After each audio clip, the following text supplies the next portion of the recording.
Hola, un cordial saludo para ustedes que están tomando este curso de auditor líder de los sistemas de gestión del compliance bajo la norma internacional ISO 27301 del año 2021. Este primer módulo es sumamente importante para poder tener una adecuada comprensión de los requisitos de la norma ISO 27301. Es bien importante que en las lecturas previas y en el video anterior hayamos logrado generar esa inquietud, afianzar ese concepto, que el término compliance en la norma ISO 27301 es bastante amplio, tiene una definición amplia, fuerte, que nos implica a muchos de nosotros seguramente modificar unos conceptos previos que tenemos. Si bien es cierto, los asuntos de la ética y la corrupción, prevención de la corrupción, por supuesto, son asuntos claves, esenciales. El compliance no abarca únicamente esos temas. Es decir, es una de las materias de estudio del compliance. Por esto debe ser muy claro para todos que la norma ISO 27301 nunca va a reemplazar a otras normas como modelos de SARLAFT o SAGRI-LAFT o la misma norma ISO 37001 de los sistemas de gestión antisoborno, puesto que 37301 tiene un ámbito de aplicación muchísimo más amplio, muchísimo más extenso. Una de las bases esenciales de esta norma es el asunto de los riesgos del compliance, que es lo que vamos a centrarnos en este capítulo. Les agradezco que una vez finalicen este video, vamos a hacer unas lecturas y vamos a desarrollar unos talleres. Pueden enviar sus preguntas al correo electrónico. De todas maneras, es bien importante que avancen en la lectura y en los talleres para poder tener una mejor comprensión de este concepto.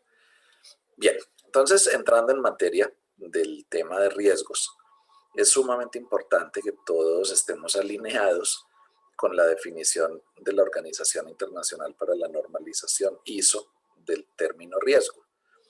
Porque si consultamos en diversas bibliografías y nos remitimos a libros que por supuesto tienen una validez técnica y seguramente muchos de ellos han sido producto de procesos de investigación, el término riesgo ha venido teniendo una serie de modificaciones en el tiempo. No quiere decir que hayan errores o que hayan equivocaciones, no.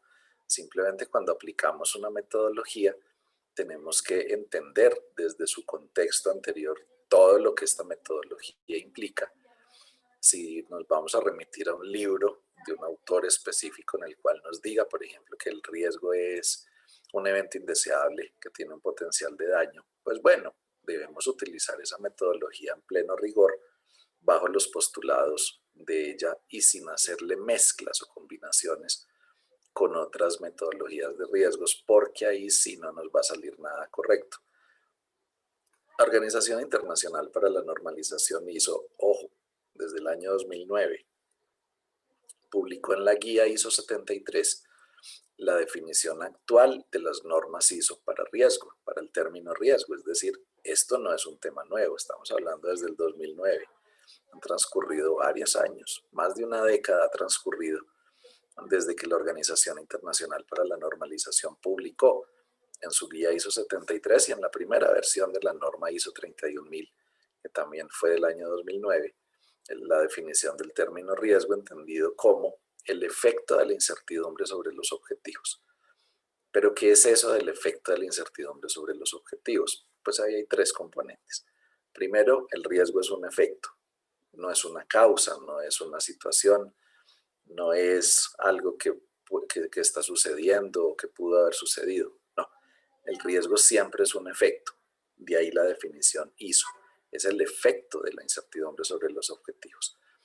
¿Qué es la incertidumbre? Al uno leer la norma ISO 31000, versiones 2009 y la más reciente del año 2018, si leemos esa norma ISO 31000 y le damos por buscar, pues si tenemos el documento en un archivo que nos permita buscar tipo PDF o, bueno, seguramente no estará en un editable Word, pero sí en un PDF, y le decimos que nos busque la palabra incertidumbre, nos va a aparecer más de 20 veces. Y más de las 20 veces, el 90% de las veces en que aparece el término incertidumbre, hace relación a un sustantivo y no a un adjetivo.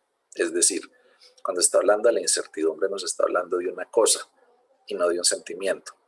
Por lo tanto, queda relativamente claro, sin que sea pues la claridad absoluta en ISO 31000, que la incertidumbre es algo que yo puedo identificar y que puedo analizar, y no simplemente una percepción o un sentimiento.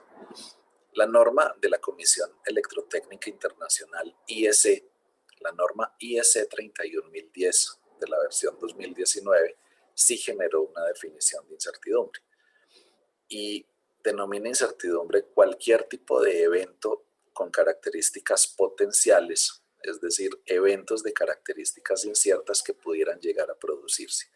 ¿Eso qué significa?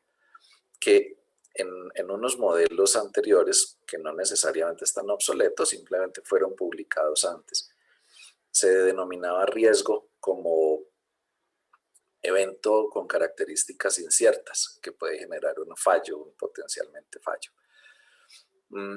ISO tomó la decisión en 2009 y solo aplicable, por supuesto, para las normas de ISO. Esto no es un estándar de aplicación obligatoria global, es simplemente una norma de carácter voluntario. Lo que pasa es que cuando decidimos aplicar una norma ISO, pues debemos aplicarla en su rigor. Para las normas ISO, el hecho incierto en sí mismo no es el riesgo es el efecto que esto produce, es algo posterior a la posibilidad de ocurrencia de un hecho incierto. Y también lo liga al cumplimiento de los objetivos. Por lo tanto, antes de nosotros hacer un análisis de riesgos, debemos conocer los objetivos de la organización y en específico los objetivos en la materia de estudio que estamos analizando. Si estamos haciendo un análisis sobre un sistema de gestión de la calidad, pues tenemos que analizar los objetivos de la calidad, es decir, aquello que se quiere cumplir, aquello que se quiere lograr.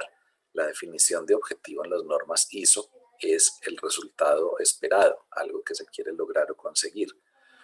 Por lo tanto, si estamos en un sistema de gestión del compliance, pues tenemos que identificar primero cuáles son los objetivos de compliance de esta organización, es decir, cuáles son los requisitos que la organización debe cumplir, cuáles son aquellos requisitos u obligaciones que la organización decide voluntariamente cumplir y determina, por supuesto, el para qué necesita o debe o quiere cumplir con todos estos requisitos y estas obligaciones. Esas son las obligaciones del compliance. Por lo tanto, el proceso de riesgos de compliance de ISO 37301 implica la necesidad de primero identificar cuáles son todos los requisitos o las obligaciones de compliance, entendiendo lo obligatorio y lo voluntario. Y luego hay que mirar todos los hechos inciertos que podrían llegar a darse y luego el efecto que cada uno de ellos traería en relación directa con el objetivo de compliance.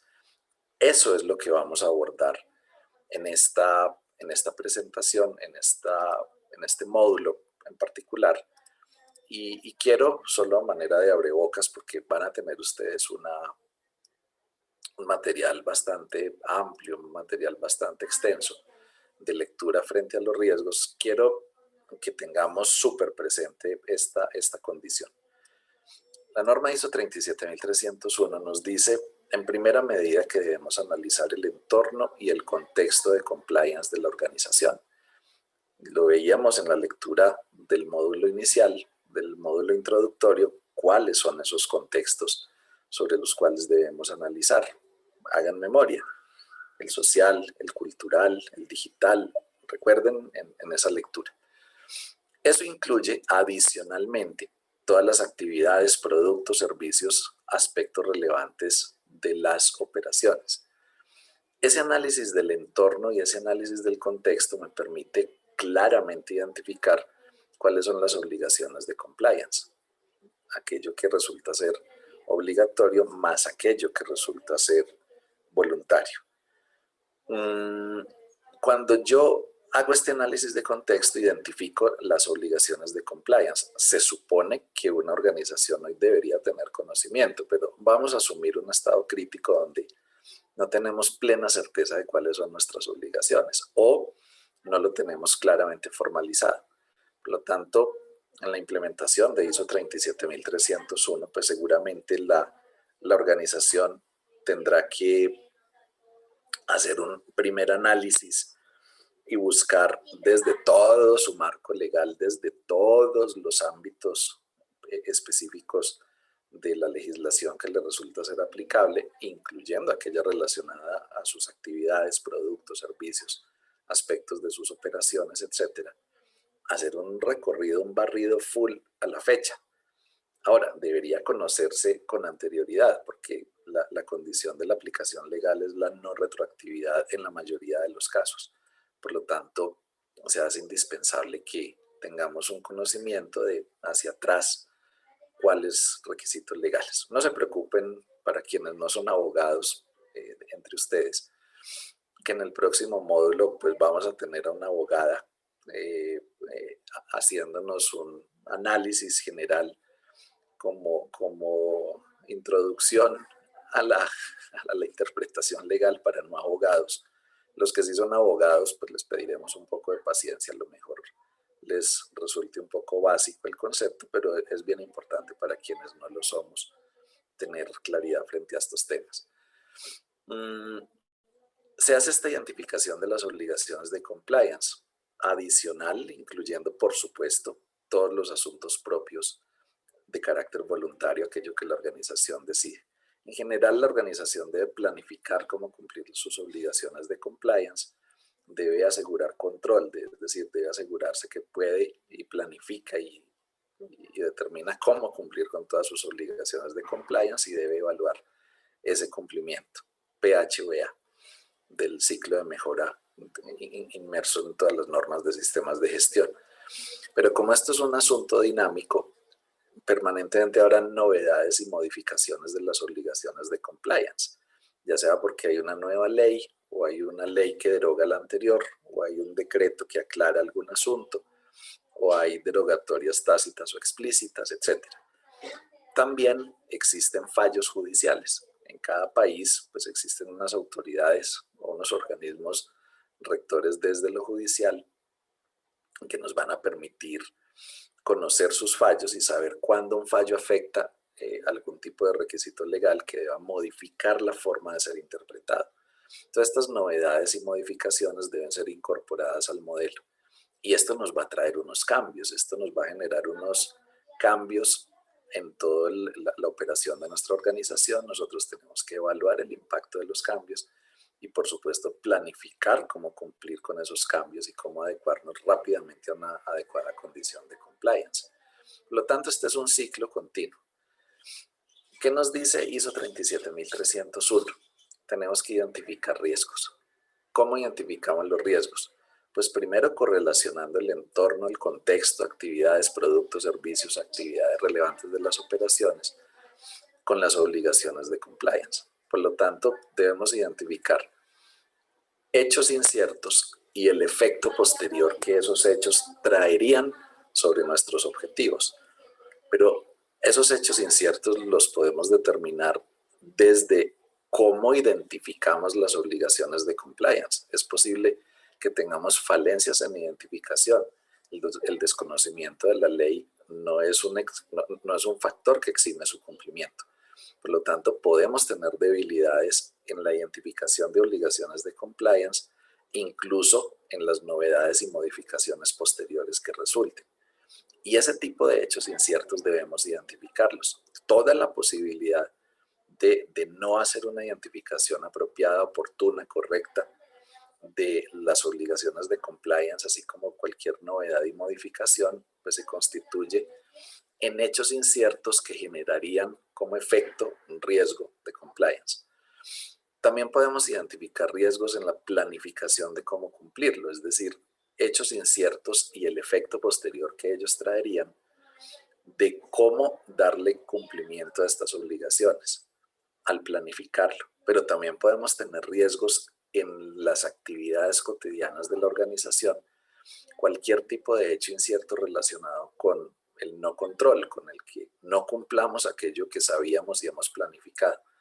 Y también identificar riesgos en la evaluación, de tal manera que tengamos un monitoreo completo sobre posibilidades de falla, posibilidades de no hacer una correcta identificación, posibilidades de no hacer una adecuada planificación, posibilidades de perder el control, posibilidades de no evaluar y en consecuencia no detectar incumplimientos de compliance. Eso es, digamos, el marco general de esta norma ISO 37301. Ya ella, que lo estudiaremos, pues por supuesto en todo este material, nos dice, vámonos por etapas, identifique los riesgos, analice los riesgos, valore los riesgos y establezca medidas o acciones para abordar tales riesgos. Cuando identificamos riesgos, tenemos que identificar hechos inciertos de no compliance en cada una de las etapas, relacionando las obligaciones del compliance, incluyendo procesos externos y de tercera parte. Por lo tanto, el proceso de identificación debe ser minucioso, debe ser exhaustivo en cada una de estas etapas, evaluando, vuelvo y les insisto, identificación, planificación, ejecución y monitoreo posterior, todas estas etapas en donde pueden darse hechos inciertos de no compliance. Y luego evaluamos el efecto que eso traería sobre los objetivos de compliance de la organización. Luego tenemos que analizar los riesgos. ¿En qué consiste analizar el riesgo? Evaluar los controles existentes, porque seguramente hay muchas acciones que se toman en las organizaciones que hacen que el nivel de riesgo de compliance se reduzca un poco. También podemos, además de identificar esos controles, valorarlos. Evaluar la probabilidad de que ese efecto, es decir, el riesgo, se presente. Evaluar el impacto que esto causaría sobre la capacidad de cumplir objetivos de la organización. Claro, cumplir con la ley es una obligación, pero desde el marco de ISO 37301, además de cumplir con la ley como una obligación, también tenemos que evaluar el impacto de no cumplirla, o de ni siquiera tenerla identificada, o de no planificarlo correctamente, o de no monitorearlo.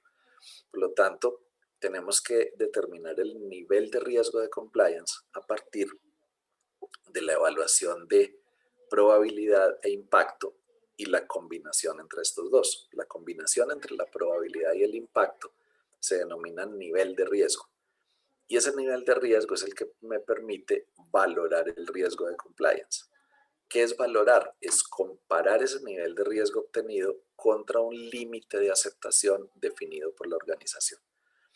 Ese límite, pues si uno se sienta a analizar, pues debería ser cero. Uno debería decir, la probabilidad de incumplir con la ley debería ser cero. Y el impacto de que se incumpla con la ley, bueno, ese sí puede tener una magnitud. Pues resulta que no es cero. Digamos que en la teoría general de riesgos que veremos en este módulo, ustedes van a poder identificar que hay un apetito al riesgo, es decir, hay una posibilidad real de incumplir en el cual el nivel de daño obtenido asociado con esa probabilidad resulta ser bajo frente al apetito que tiene la organización. Eso lo vamos a estudiar un poco más en detalle. Comparar el nivel de riesgo residual, que es el que se obtiene después de aplicar controles, con respecto al nivel de riesgo admisible o al apetito de riesgo, nos determina si ese riesgo debe ser abordado o no debe ser abordado. No debe ser abordado, por ejemplo, cuando los controles existentes son suficientes. No tiene ningún sentido hacer aplicación de una serie de controles adicionales cuando el asunto está controlado. Eso significa invertir recursos de la organización pues, en un asunto que no lo requiere. Por lo tanto, vamos a poder seleccionar cuáles resultan ser críticos y cuáles no, después de hacer un análisis muy en detalle de hechos inciertos, riesgo o efecto sobre los objetivos del compliance, controles existentes, probabilidad de impacto y nivel de riesgo. De tal manera que vamos a seleccionar aquellos que resultan ser realmente críticos y significativos y sobre estos vamos a establecer, ejecutar y monitorear acciones para abordar esos riesgos de compliance. Esto lo vamos a hacer muchas veces en nuestras organizaciones, cada vez que hayan modificaciones, tanto de las obligaciones de compliance como al interior de la organización. Vamos a tener que hacer estos análisis para mantener estos riesgos y estas acciones en ejecución de tal manera que reduzcamos sustancialmente el nivel de riesgo de compliance en nuestras organizaciones y de esa manera acercarnos muchísimo más al logro de los objetivos. Entonces, bienvenidos a este módulo número 2 de este curso. Vamos a iniciar con este material de lectura, vamos a desarrollar un taller y queremos que se sientan muy fuertes en el tema de riesgos porque aquí está una de las partes esenciales de la norma ISO 37301. Vamos adelante con el material del curso y aquí estamos, en CMD estamos con ustedes listos para apoyarlos en cualquier duda que tengan. Estamos un equipo de 5 personas detrás de este curso, de tal manera que vamos a estar todos súper atentos al desarrollo del mismo para que logren ustedes afianzar muy bien los conceptos de un sistema de gestión de compliance y de cómo auditarlo bajo los requisitos de la norma ISO 37301. Bienvenidos entonces y adelante con la lectura.